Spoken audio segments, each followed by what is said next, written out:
My name is Kayla LaValle, and I am the director of the Apollo Beach audio-visual team. I'm in our AV booth, which is in the back of the campus, and I'm kind of watching over all the different sections and trying to make sure our order of service is going correctly. And if we have tech issues, I try to handle those as quickly as possible while communicating with the pastor and Sam on stage to make sure that everything's going as smoothly as possible.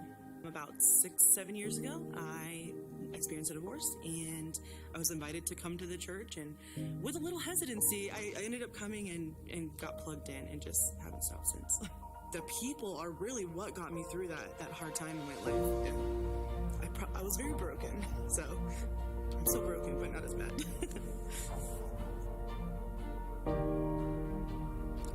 I guess I can't emphasize enough how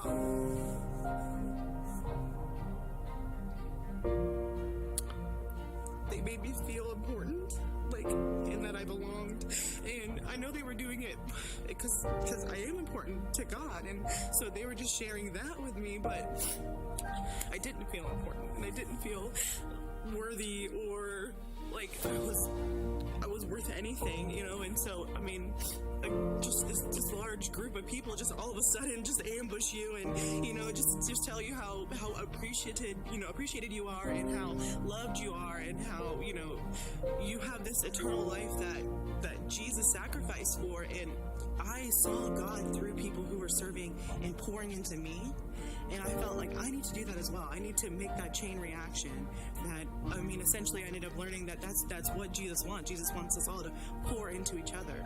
And it's probably the most powerful thing I've seen in my life and my son's life and anyone that I serve with's life. That's why we do it. Good days, bad days. That's why I do it, is because it's so powerful. I've showed up for church every Sunday and sat there and listened to the sermon, and I still don't know if I would be the same person I am today if I wouldn't have started serving. Not only is it filling our cups, it's filling other cups. So ultimately we serve because we are contributors, not consumers. Man, well, I just love Kayla's story. I hope you've been encouraged by the testimonies we've been able to watch over the past couple of weeks. We've been in a teaching series called Pathway, and the Pathway is our new discipleship strategy as a church. It's the path that we want all of us to be on together as we become disciples of Jesus. And in week 1, we talked about the importance of worship, how we have been created. We have been hardwired to worship. And every single one of us, we worship something or we worship someone. And we believe that God is worthy of our worship. And we worship God individually in our own life with our actions and our attitudes. And we worship God together corporately when we gather on Sunday mornings and we sing and we praise.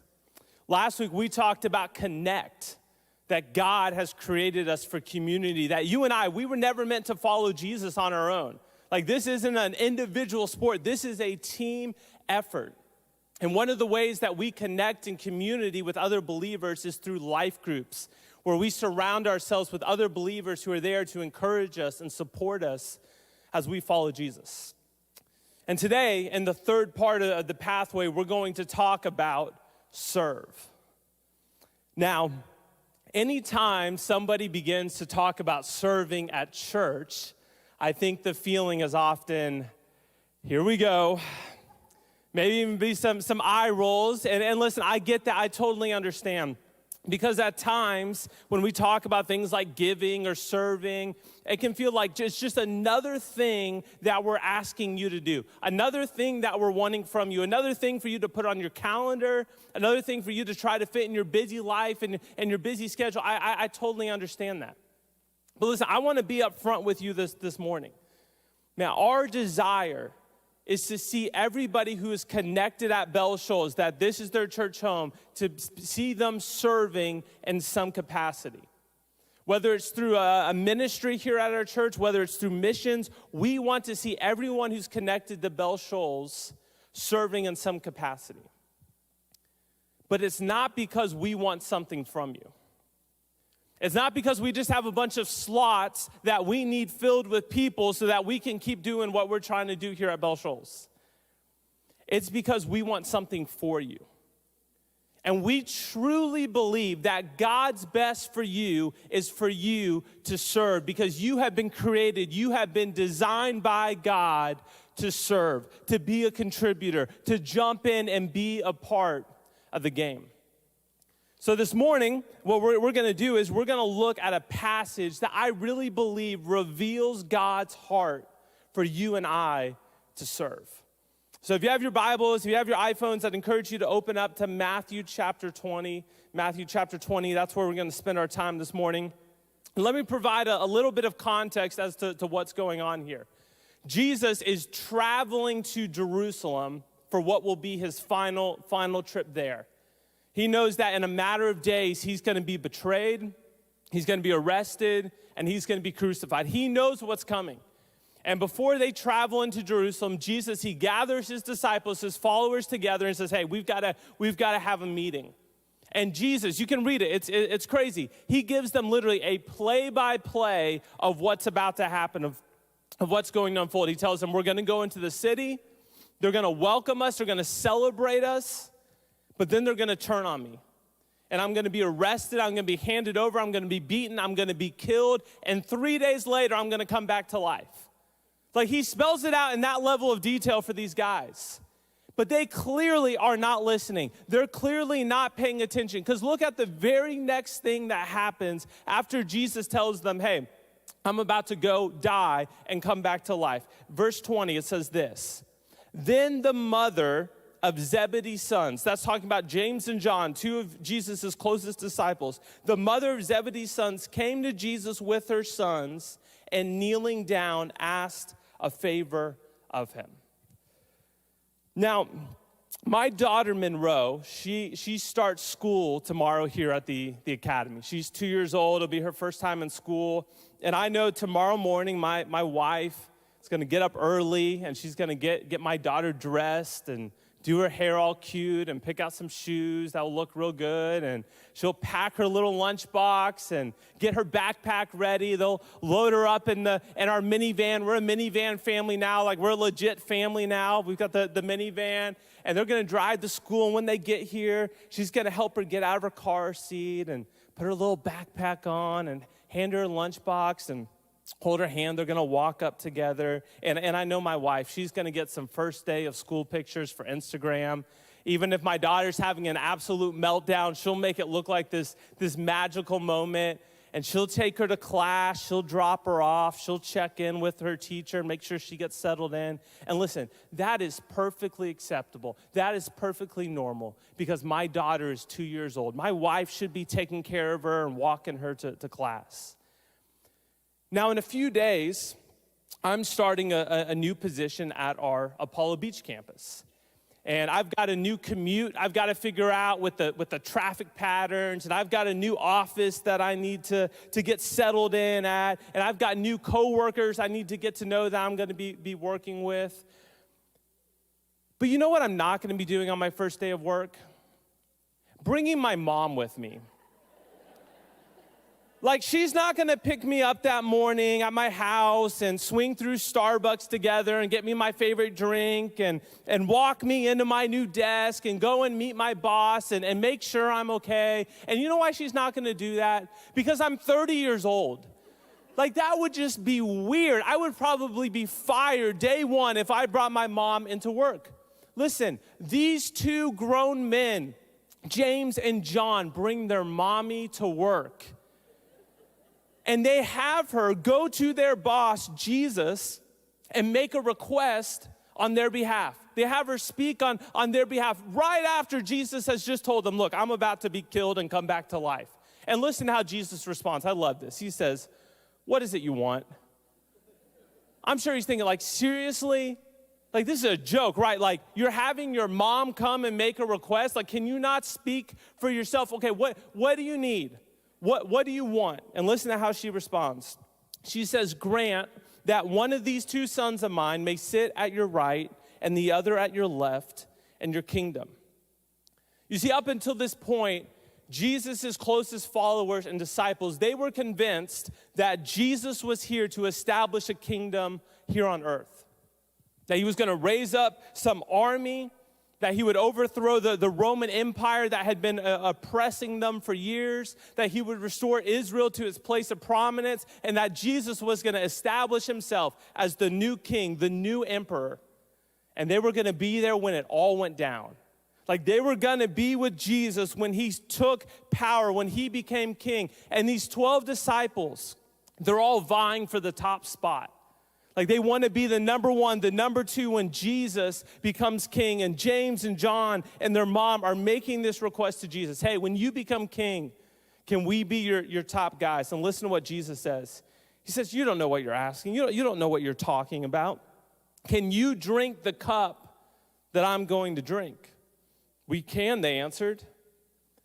And listen, they have no idea what Jesus is talking about here. They have no idea what cup he's saying that they need to drink from. I'm sure they're like, sure, yeah, we'll drink the cup. Whatever we need to do to be your top guys.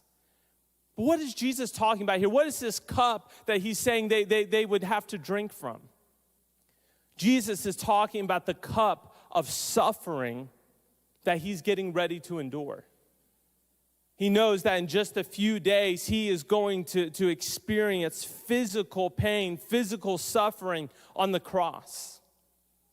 But even more than that, Jesus knew he was getting ready to experience the fullness of God's wrath.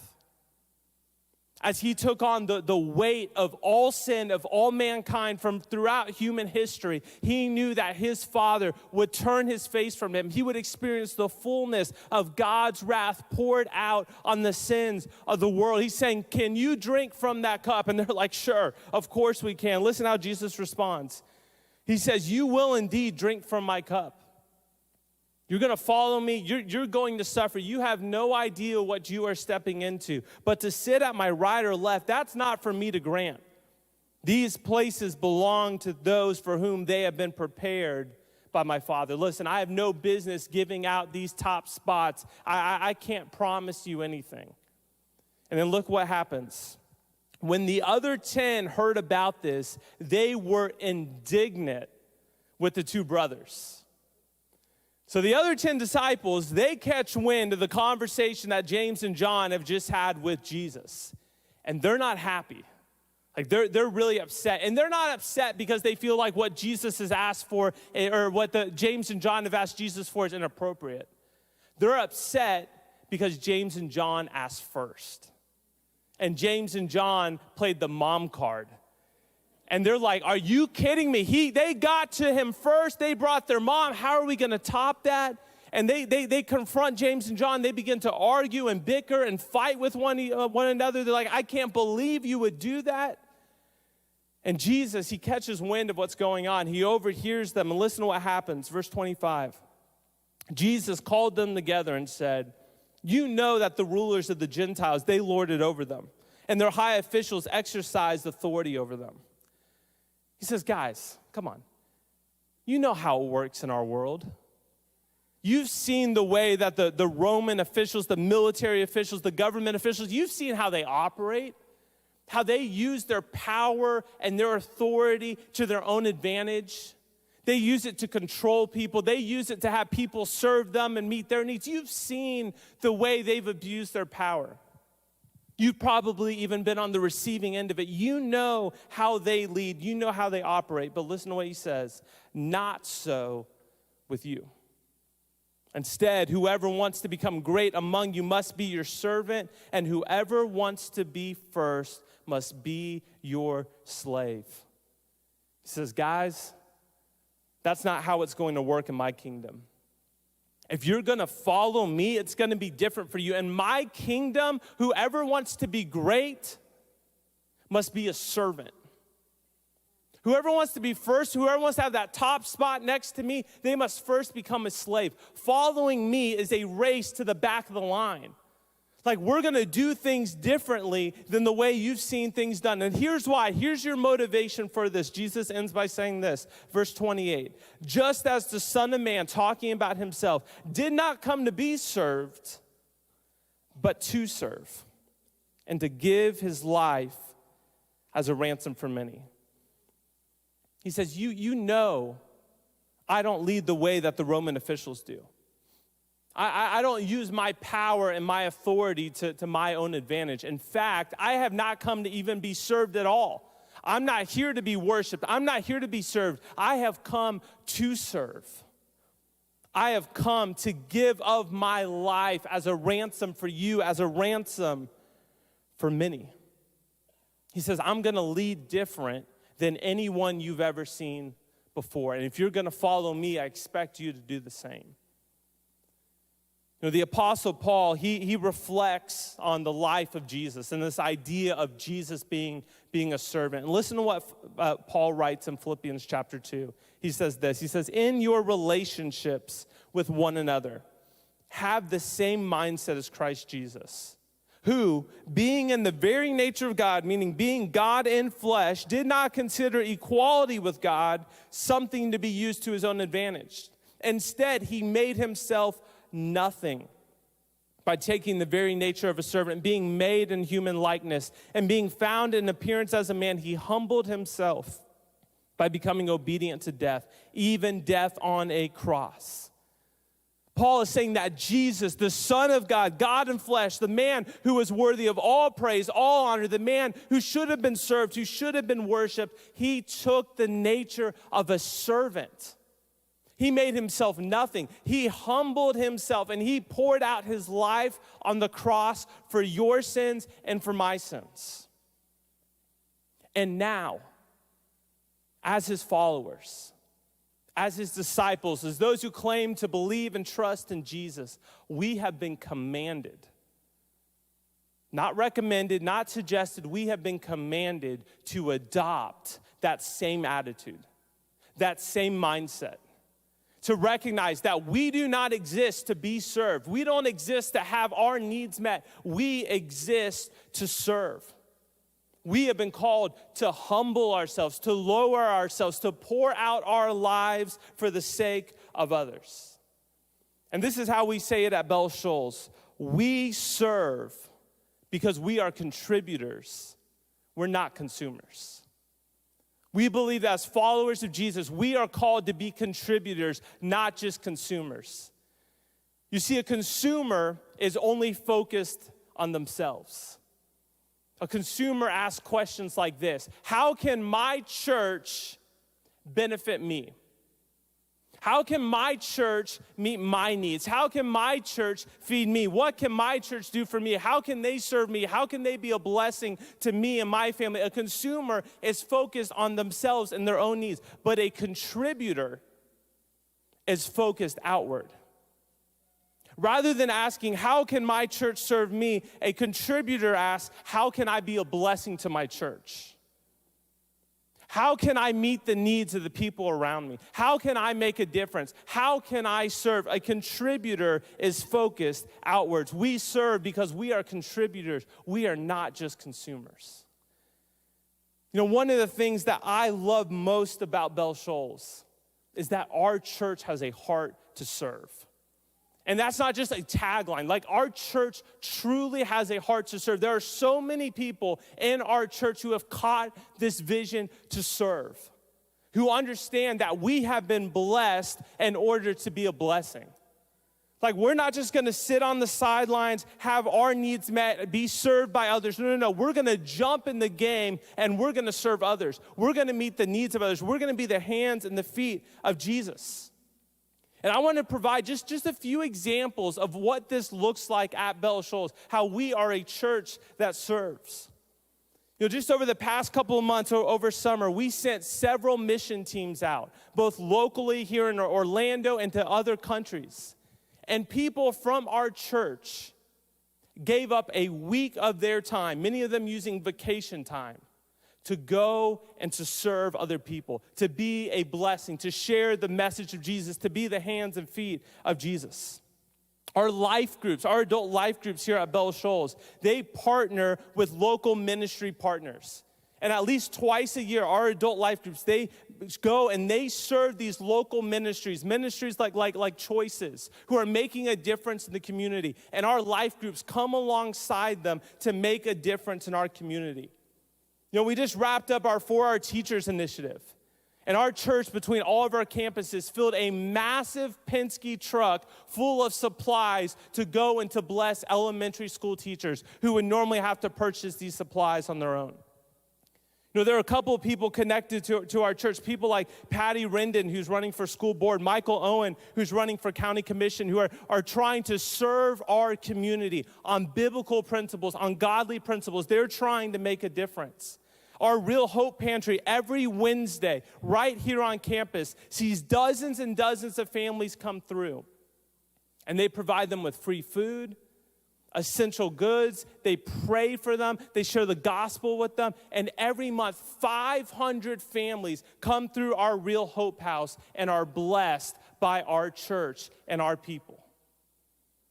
Our church is making a massive difference here in our community, a massive difference around the world. But then every single week, every Sunday, every Wednesday, there are hundreds of volunteers across all of our campuses that make this possible.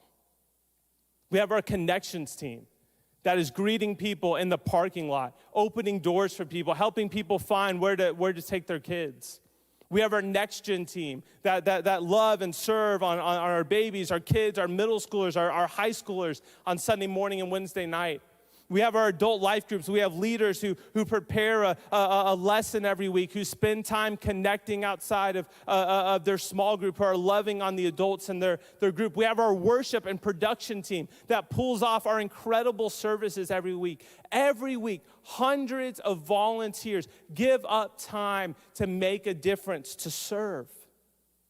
We serve because we are contributors, not just consumers. So why is it so important to serve? Like what's the big deal? Why does it matter? What does serving do? For the next few minutes, I'm just going to be straight up. I'm going to do my best to give a pitch as to why you need to be serving, as to why you need to move from being a consumer to being a contributor, to jump in the game and to use the gifts that God has given you. So why do we serve? What does serving do? The first thing is this, is that serving reveals our gifts and passions. Serving reveals our gifts and passions. You know, at times, I think the reason we're hesitant to serve is because we don't know what we're good at, or we're not sure what we're passionate about, or we're not sure how our gifts and our passions could really make a difference in the church. We don't really see a ministry opportunity where we really fit in, that really connects with who we are. So instead of really jumping in, we kind of just sit back because we're not sure where to jump in, or we're not sure how to jump in. And listen, I think it's important for you to be aware of how God has wired you, to know where you're gifted, to know where you're not. Like if you're tone deaf, you shouldn't try out for the worship team. If you can't stand kids, like every time you're around a kid, you just want to drop kick them, like don't serve in the preschool ministry. Please don't sign up. Like it's important to know how you're gifted, what you like. And we have some incredible resources here at Shoals, like our iFit class, that are designed to help you discover your purpose, help you figure out what you're passionate about, what you're gifted at. But here's what I found to be true. The best way for you to figure out what you're good at, how you're gifted, what you're passionate about, is by jumping in and trying something new. Like serving has the ability to reveal what God has placed inside of us in a way that nothing else does. When we begin to try something new, when we jump in, when we do something, God begins to reveal these gifts, these passions that He has deposited in our hearts that oftentimes we didn't even know existed. Like, you know how I figured out I like teaching the Bible? It wasn't from a spiritual gifts test. It wasn't from going to seminary and taking Bible classes. I figured out that I enjoy teaching the Bible by teaching the Bible.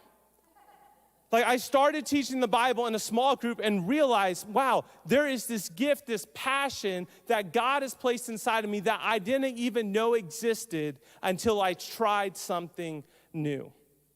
I love what Paul writes in 1 Corinthians chapter 12. He says this, there are different kinds of gifts, but the same Spirit distributes them.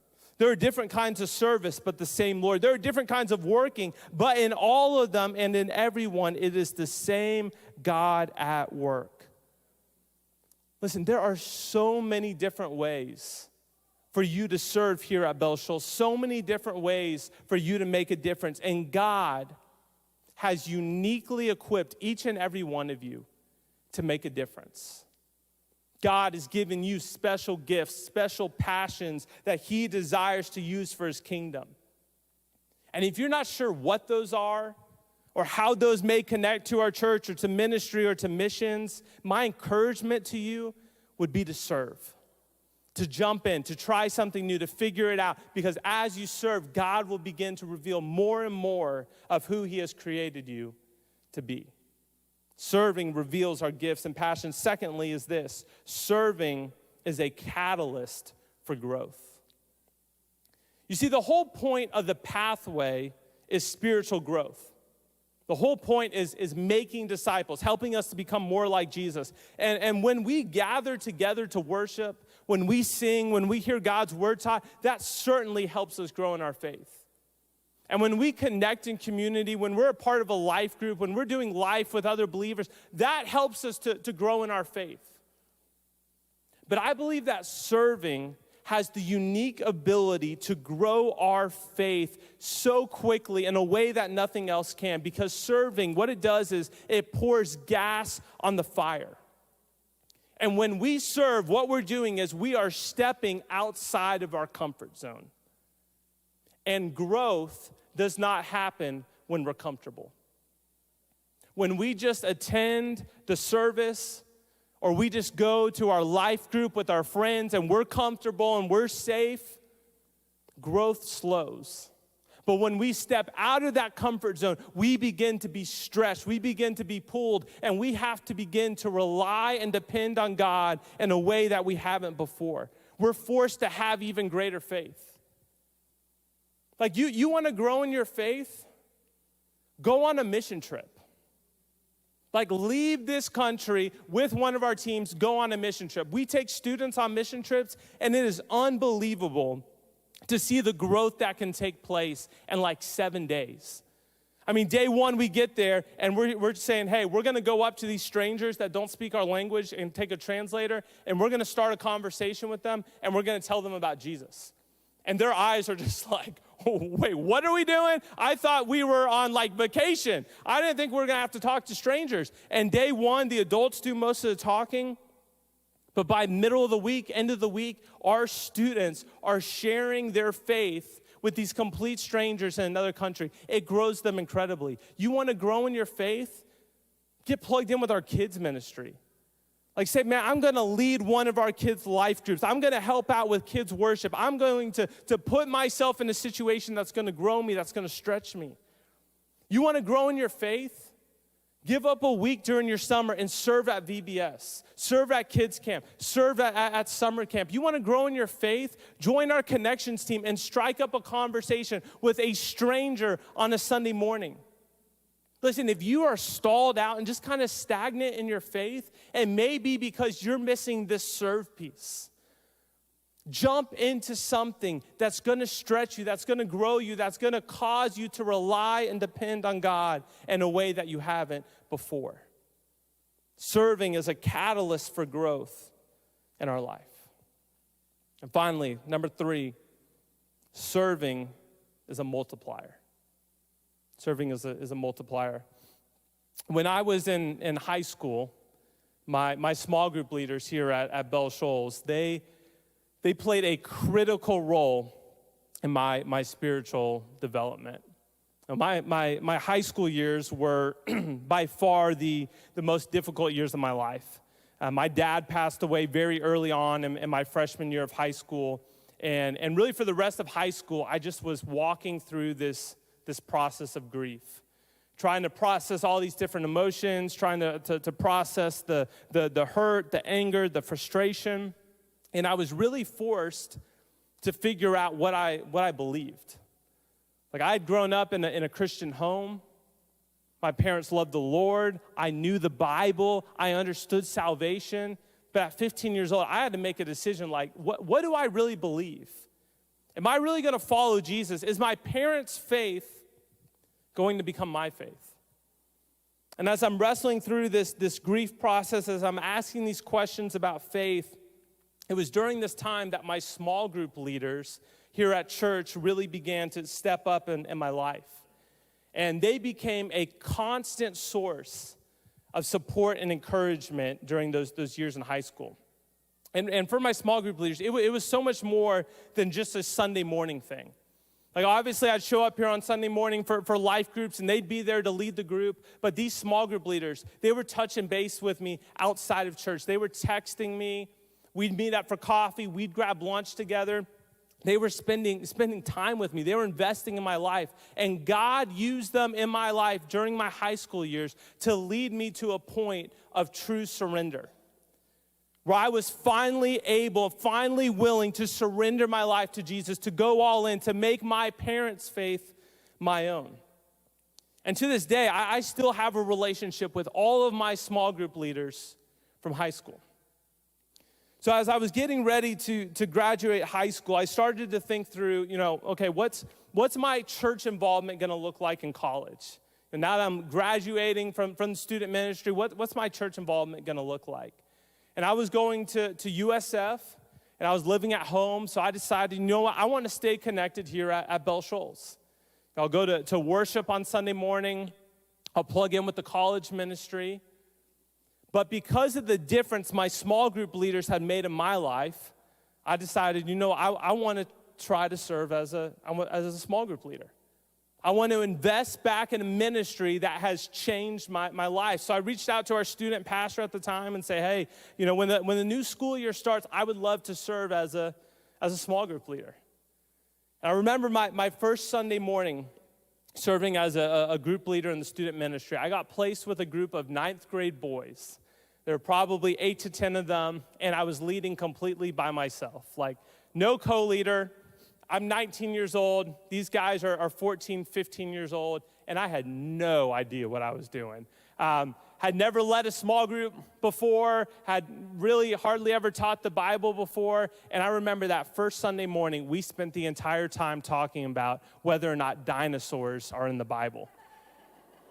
And I remember leaving that day thinking, man, there's going to be some phone calls from parents. There's no way I'm going to be brought back to serve next week. But week after week, I just kept showing up on Sunday, trying to figure out how to lead a group, trying to figure out how to teach a lesson, trying to connect with these guys.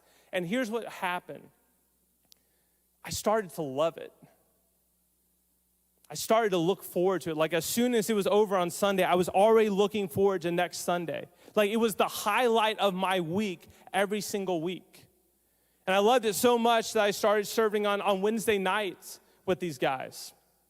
I started going to summer camp as a counselor. I started going to movement weekend as a small group leader. I had this group of guys that I just loved, but there were 4 guys who were in this group that I just connected with on a different level.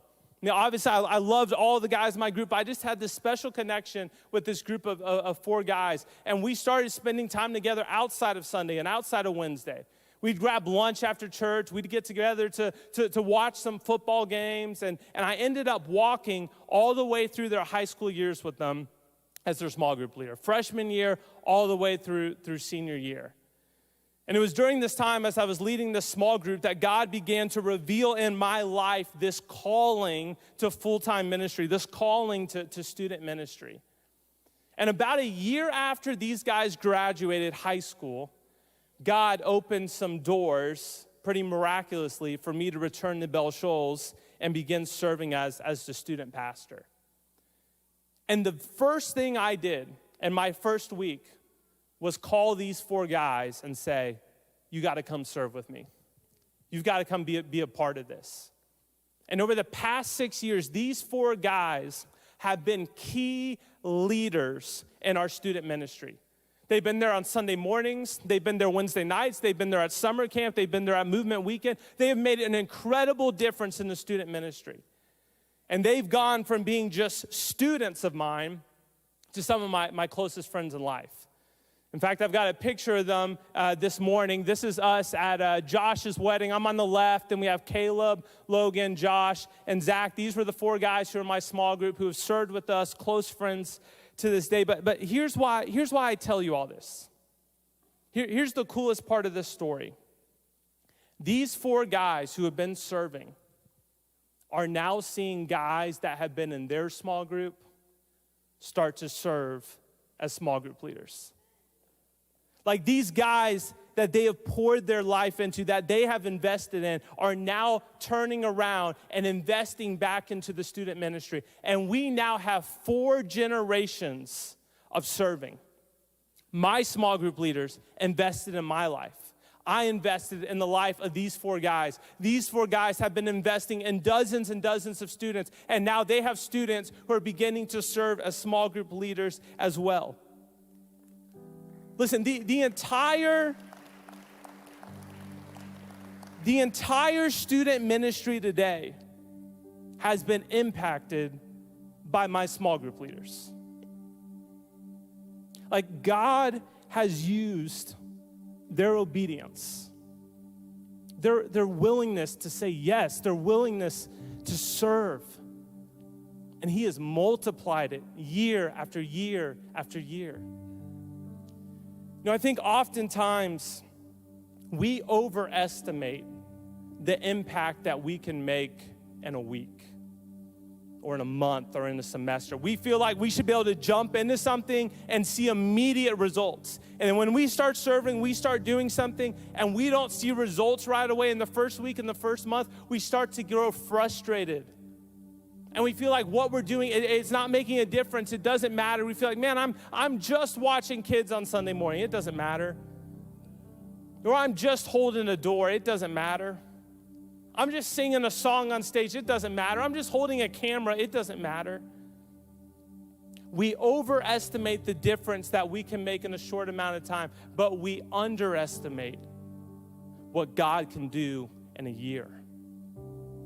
What God can do in 5 years, what God can do in 10 years, what God can do over a lifetime of faithfulness. God multiplies our obedience. God multiplies our faithfulness. God multiplies our service. He takes our small sacrifice, 1 hour on Sunday morning, 1 hour on a Wednesday night, 1 week on a mission trip, 1 week at a summer camp, and He multiplies it and He uses it to impact His kingdom. And that's what He's inviting each and every one of us to be a part of, this multiplication that He's doing to grow His kingdom here on earth. And He wants us to be a part of that. Listen, we serve because we are contributors, not consumers. And if you're not serving, we want to help you take that next step. We want to help you find a place where you can make a difference with your gifts and your passions. And we want to help you to be a part of what God is doing here at Shoals.